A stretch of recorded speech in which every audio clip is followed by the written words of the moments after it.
Hello students, welcome back to my channel. Today I am back with a new topic on decimal. You all have learned what is decimal fraction or how to convert decimal into fraction. Today we will learn some basic operations of decimal fraction. So watch the channel. First of all, we have to learn what is like decimal and unlike decimal. If decimals having the same number of decimal places are called like decimal. That's mean suppose two decimal fractions, and after the decimal point if there are same number of places, then we called it like decimal. Let's check.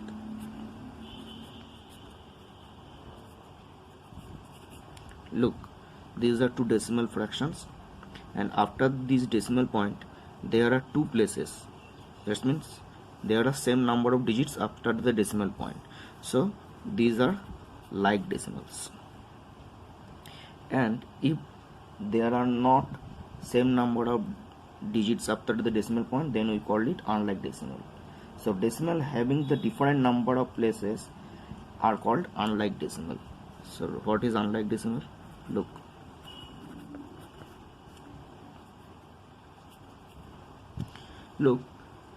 For the first fractions there are 3 places after the decimal point, and for the second decimal fraction there are 2 places after the decimal point. So this is unlike. Now the question is how we can convert this unlike decimal fraction into like decimal. So we take this.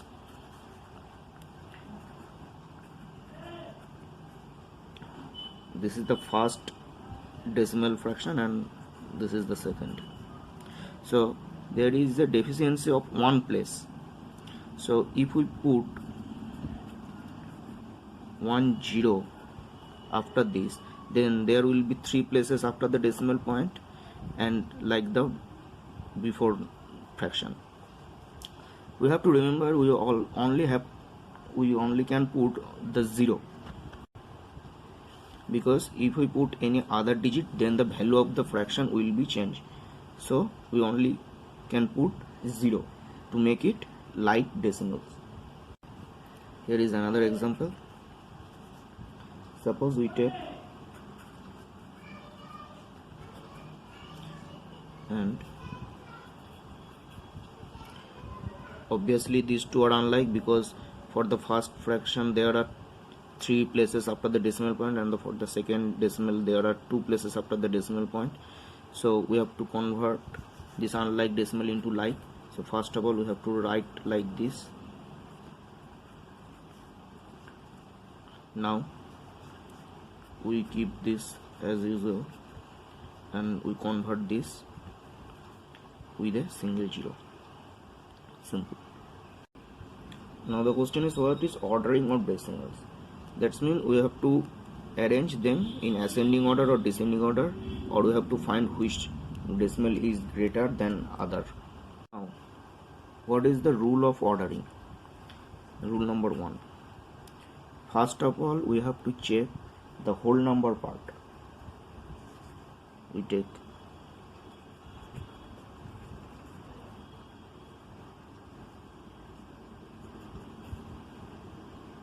First of all, we have to check the whole number part.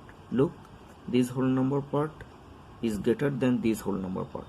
So this decimal fraction is greater than the other.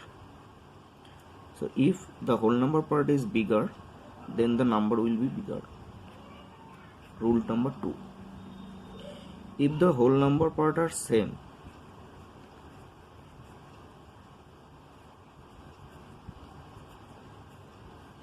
then we have to check the decimal fraction part. First of all, we have to check the tens place. If the tens place is greater than in other fraction, then the second fraction is greater. If the whole number part and tens place are same, then we have to go to the 100th place. Suppose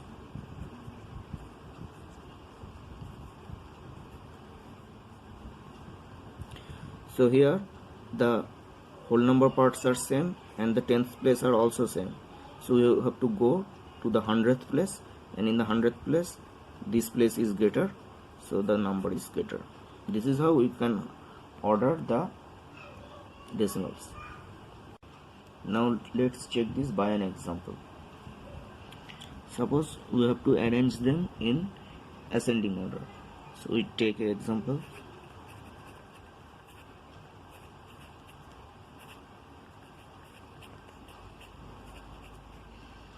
So we write them in this form.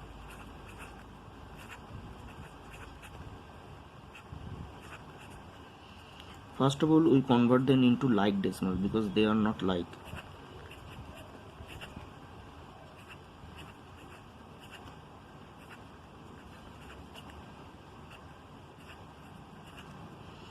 Now we write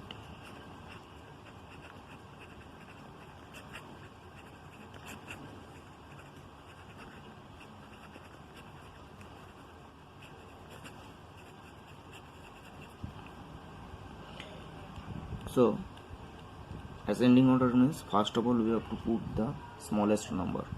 So which one is smallest? For these three number the whole number parts are same, so we have to go to the 10th place, and for the 10th place this number is smallest, so we have to write this. And next the smallest number is this,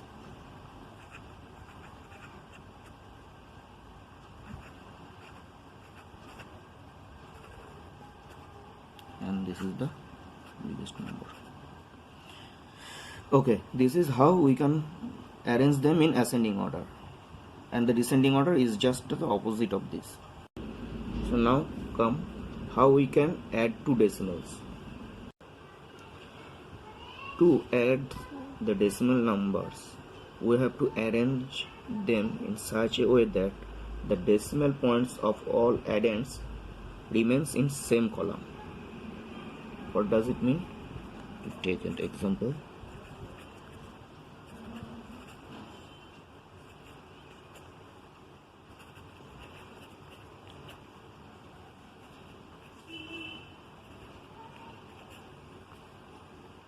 So we have to arrange them in such a way that the decimal points remains in same column.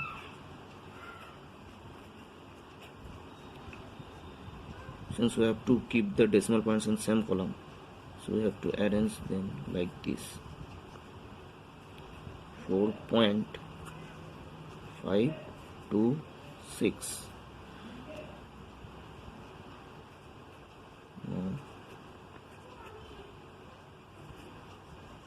Now we adjust this with some zeros. Now we add this.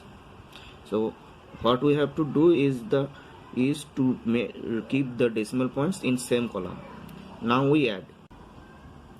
So this is the result, and this is how we can add. We can take another example.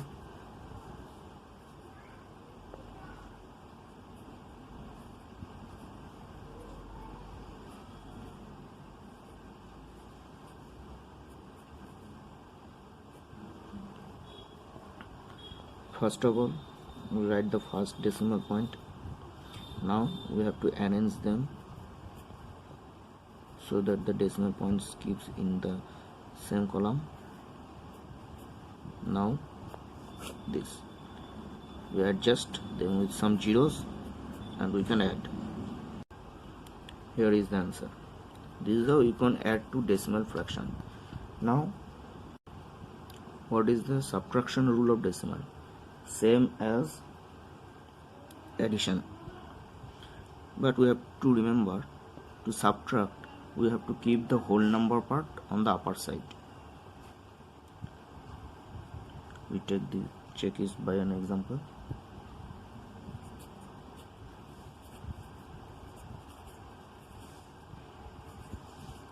Look here, the whole number part is 71 and here is 9, so this one is greater.